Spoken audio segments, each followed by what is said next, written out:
Hay momentos en la historia en que una única declaración revela mucho más de lo que aparenta. Lo que para muchos suena como compasión, progreso o actualización pastoral, para quien conoce las Escrituras puede sonar como una seria advertencia espiritual. El Papa hizo recientemente una declaración que pocos analizaron a la luz de la Biblia, y cuando hacemos esto, algo perturbador se revela. No estamos hablando solamente de un cambio de discurso religioso, estamos hablando de un patrón que la palabra de Dios ya había anunciado, e ignorar esto puede tener consecuencias eternas. Hoy vamos a examinar esa declaración no por la lente de la política, no por la emoción, sino exclusivamente por la revelación bíblica. Y usted va a entender por qué la iglesia fundada en la palabra de Dios existe y por qué ella siempre existirá hasta el regreso de Cristo. Antes de hablar de la declaración en sí, necesitamos establecer un principio fundamental. La fe reformada siempre afirmó que la autoridad final en cuestiones de fe y práctica no descansa en hombres, instituciones o tradiciones. Ella descansa únicamente en las Escrituras sagradas. Esto no es novedad. Esto no es invención protestante, es lo que los apóstoles enseñaron desde el principio. Pablo escribió a los Gálatas que aun si un ángel del cielo predicara otro evangelio, debería ser considerado anatema.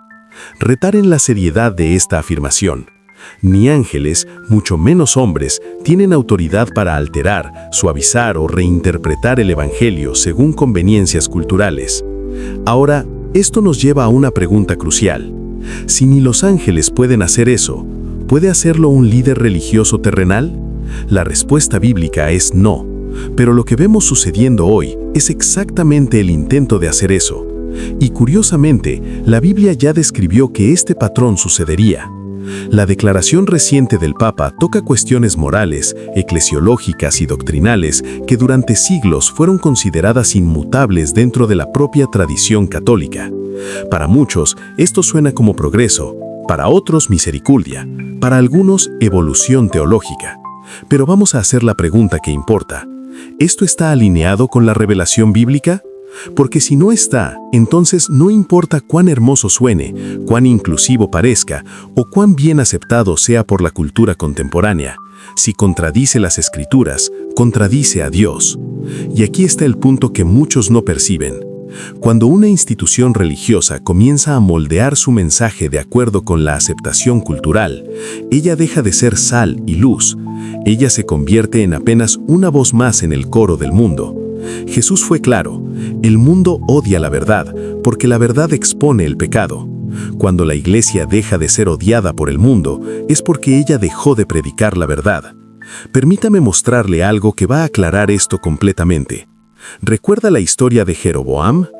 Cuando Israel se dividió, Jeroboam quedó con las 10 tribus del norte, pero había un problema. El templo, el lugar legítimo de adoración, quedaba en Jerusalén, en el reino del sur, y Jeroboam tuvo miedo. Él pensó, si el pueblo continúa yendo a Jerusalén a adorar, eventualmente ellos van a querer volver al rey de allá. Entonces hizo algo estratégico, algo que parecía pastoral, algo que en la época muchos deben haber aplaudido como sabiduría política. Él creó 2 becerros de oro y dijo, «He aquí tus dioses, oh Israel, que te hicieron subir de la tierra de Egipto».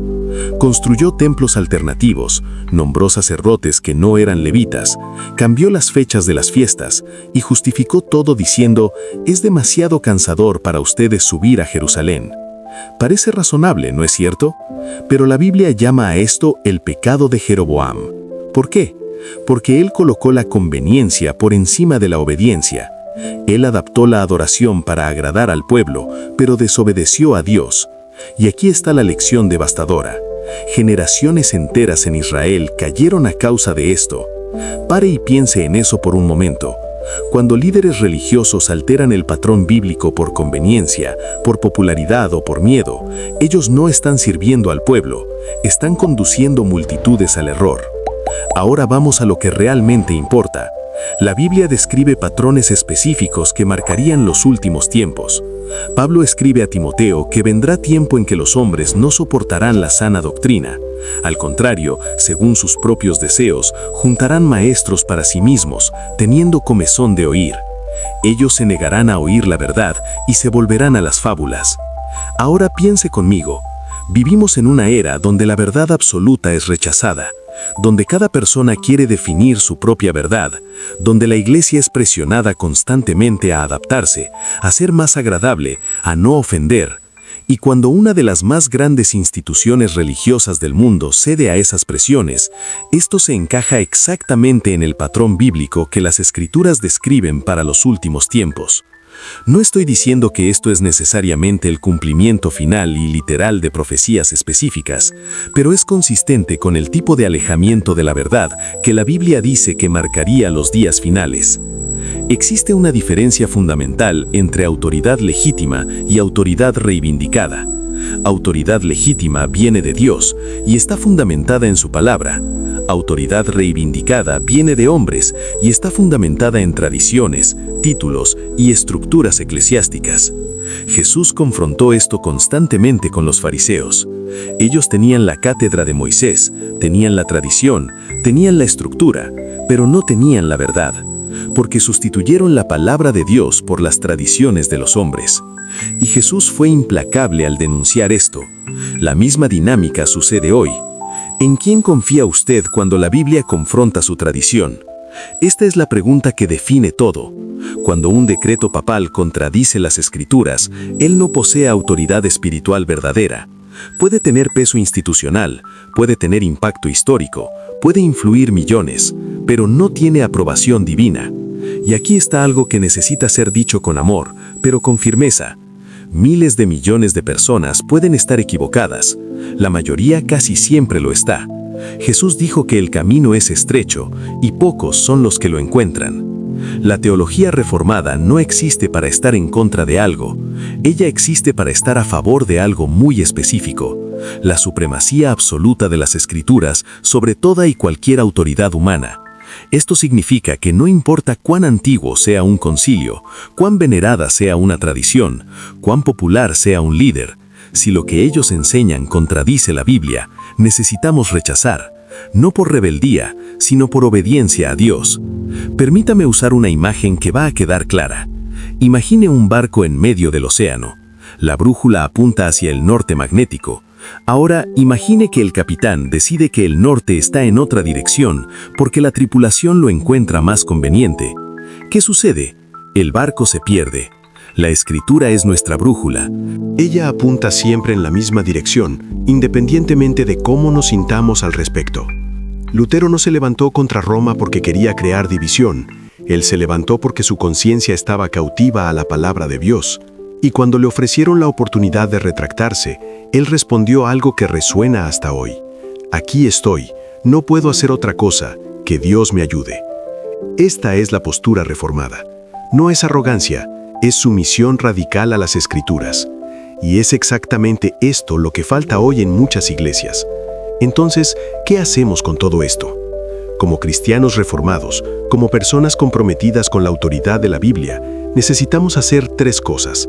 Primero, necesitamos conocer las Escrituras profundamente. No podemos discernir el error si no conocemos la verdad.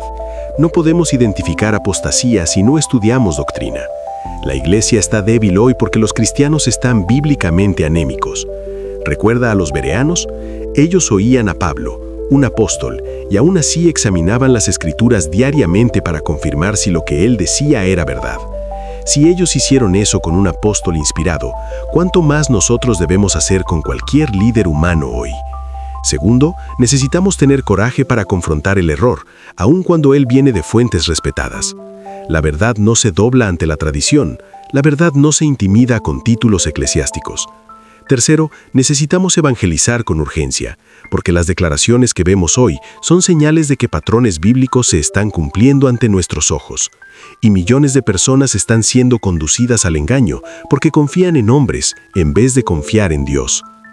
Este no es un video de odio. Este no es un ataque personal a nadie. Este es un llamado profético para que la iglesia despierte, para percibir que vivimos tiempos serios, donde la verdad está siendo negociada por aceptación cultural. Si usted está viendo este video y se siente incómodo, eso puede ser bueno, puede ser el Espíritu Santo despertándolo, puede ser Dios llamándolo para salir de la zona de confort y buscar la verdad en las Escrituras. No tercerizar su fe, no entregar su conciencia a líderes religiosos, por más importantes que sean. Haga como los bereanos, que examinaban las Escrituras todos los días para ver si las cosas eran de hecho así. La declaración del Papa no es el problema, ella es apenas un síntoma. El síntoma de una era donde la fidelidad bíblica está siendo cambiada por la relevancia cultural. Pero hay un remanente, siempre hubo y siempre habrá hasta que Cristo vuelva, un remanente que no dobla las rodillas ante Baal, que no negocia la verdad, que permanece firme en la palabra, cueste lo que cueste. La cuestión es, ¿usted hace parte de ese remanente o está siendo llevado por la corriente de este siglo? Cielos y tierra pasarán, pero la palabra de Dios permanece para siempre. Imperios caen, instituciones cambian, declaraciones son revocadas, pero la verdad de Dios es eterna, inmutable, absoluta. Y al final, solo una cosa importará. ¿Usted edificó su fe sobre la roca de la palabra de Dios o sobre la arena de las tradiciones humanas? Si este contenido despertó algo en usted, compártalo con quien necesita oír. Y que Dios nos guarde firmes en la verdad hasta el día final. Que Dios te bendiga.